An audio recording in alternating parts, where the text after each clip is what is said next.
Page 12 Lesson 4 دولسمه صفحه څلورم درس او توري او آ او د آ په رقم تلفظ کیږي او آ کله چې په لغاتو کې راځي او د آ په رقم تلفظ کیږي آ Let's learn راځي چې زده کړو Learn the words دا لغاتونه زده کړئ او آ Oliver لومړی لغت او Oliver دوهم لغت او octopus او octopus درهم لغت او omelet او omelet څلورم لغت او ostrich او ostrich نو کله چې او په لغتونو کې راځي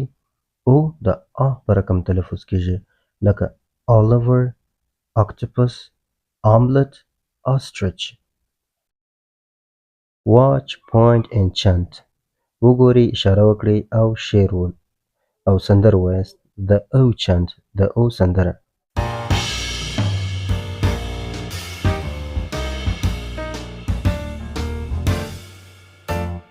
Oh, Oliver.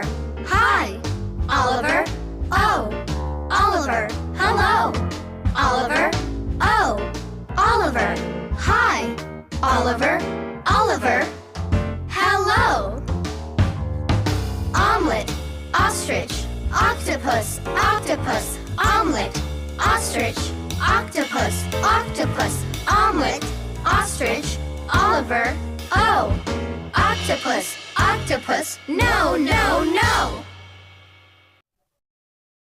Let's talk راځئ چې خبرې وکړو په دا برخه کې خبرې کول زده کوو جملې زده کوو ask and answer پوښتنه وکړئ او جواب ورکړئ د یو بل څخه پوښتنه وکړئ او بل دې جواب ورکړي یو دې پوښتنه وکړي what is it دا څه شی دی what is it یعنی دا څه شی دی پوښتنه ده او بل دې جواب ورکړي it is a ball دا یو ګین دی ګوره it is یعنی دا دی یو دې پوښتنه وکړي what is it دا څه شی دی what is it یعنی دا څه شی دی جواب it is a ball دا یو ګین دی it is یعنی دا دی a ball یو ګین it is a ball دا یو ګین دی لکه څرنګه چې تاسو په تصویر کې وینئ د انجلۍ سره کتاب دی د جمپ وهلو رسۍ ده او ناوکۍ او همدارنګه ګین دی اوس نو انجلۍ پوښتنه کوي what is it او هلک جواب ورکوي تاسې هم په همدې توګه لاندې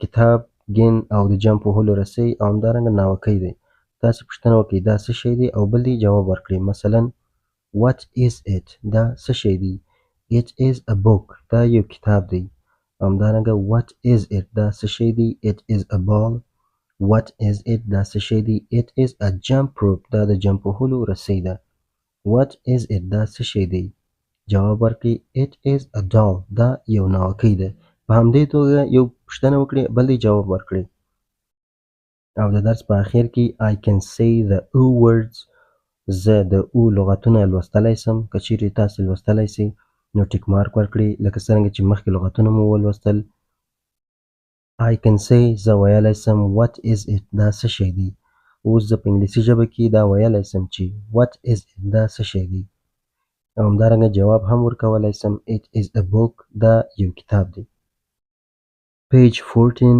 lesson 5 څوارلسمه صفحه پنځم درس you د یو توری یو د ا په رقم آواز ورکوي کله چې په لغاتو کې راځي let's learn راځي چې زده کړو learn the words لغاتونه زده کړئ لومړی لغت یو ا آواز ورکوي uncle jim uncle اکا یا ماما ته وایي جیم هم نوم دی جیم کاکا uncle jim جیم کاکا دوهم لغت you umpire you umpire umpire referee ته وایي یا شپېلک چې ورسره وي څوک فول ونه کړي نه درېیم لغت you umbrella umbrella سایه 1 څلورم لغت you upside down سرچپه watch point enchant وګورئ اشاره وکړئ او سندره ووایاست the you chant د you سندره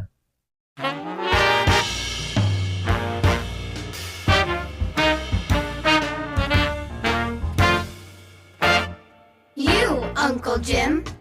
Hi, Uncle Jim. You, Uncle Jim. Hello. How are you? You, Uncle Jim. Hi, Uncle Jim. You, Uncle Jim. Hello. How are you? You, Uncle Jim. Hi, Uncle Jim. Hi, Uncle Jim. Hello.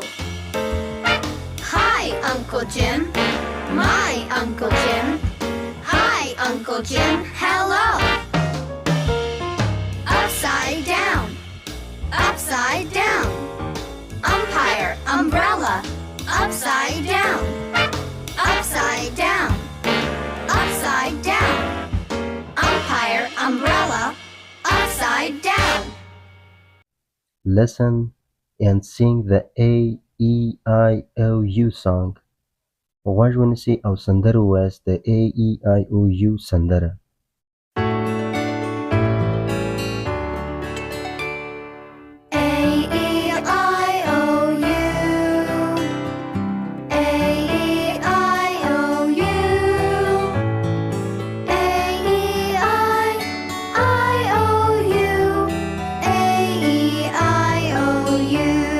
ملګرو تر اوسه په دا 15 درسونو کې مو د الفبا 15 حروف A E I O U زده کړل چې خپله A E I O U ته په انګلیسي ژبه کې vowel letters یا اواز لرونکي حروف وایي موږ اواز لرونکي حروف زده کړه د هغه تلفظ مو زده کړل او په هغو باندې مو لغاتونه ولیکل او لغاتونه مو هم زده شول Let's talk راځئ چې خبرې وکړو Ask and answer پوښتنه وکړئ او جواب ورکړئ په تاسو کې یو پوښتنه وکړئ او بل دی جواب ورکړئ What is it دا څه شی دی What is it دا څه شی دی او بل دی جواب ورکړئ It's a balloon دا یو بوغی ده It's a balloon دا یو بوغی ده It is کله چې مخفف ولیکل سي کوچنکی داسې ټکی ورکول کیږي بیا it's تلفظ کیږي It's a balloon دا یو بوغی ده لاندې عکسونو کې تاسې بوغی بایسکل خولۍ او بیټ وینئ چې یو د پوښتنه وکړئ دا څه شی دی او بل دی جواب ورکړئ مثلا What is it It's a balloon What is it It's a bicycle What is it It's a cup cup خولۍ ته وایي What is it دا څه شی دی It's a bet دا یو بیټ دی I can say the U words زه د U لغتونه لوستلی سم دا هم ټیک مارک کړئ که چیرې لوستلی سي I can say زه ویلی سم What is it دا څه شی دی او همدارنګه جواب هم ورکولی سم It's a cup دا یو خولۍ ده که چیرې تاسې ویلی سي دا څه شی دی او هم جواب ورکولی سي نو دا هم ټیک کړئ یا ټیک مارک ورکړئ